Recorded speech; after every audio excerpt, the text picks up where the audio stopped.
जय जगन्नाथ समस्त को।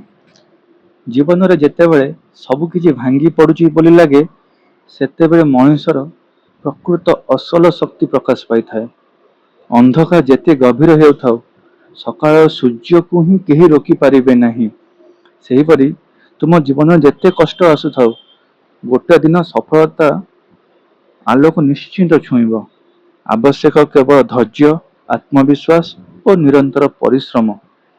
बहु समय आमे अन्य मानक सफलता देखि निजको दुर्बल भावुथाउ किंतु प्रत्येक मनुष्यर समय अलग ही होता है। गछ लगाइबा परे सही दिन सांगे सांगे फल मिलबनी हमकु ताकू समय पानी और जत्न देबाकू पड़ी थाए।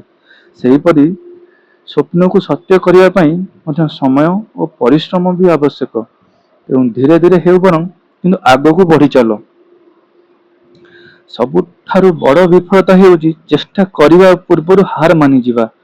जदि तुमे निज उपर विश्वास रखिबो एवं प्रतिदिन निज लक्ष्य पई छोटिया छोटिया पदक्षेप नब तेबे गोटे दिन सफलता निश्चय तुम हाथକୁ ଆସିଯିବ। एकथा मन रखिथिबो स्वप्न सेई मानकर सत्य होइताए जेउ माने स्वप्न देखिबा सहित ता पई लढिबा पई भी साहस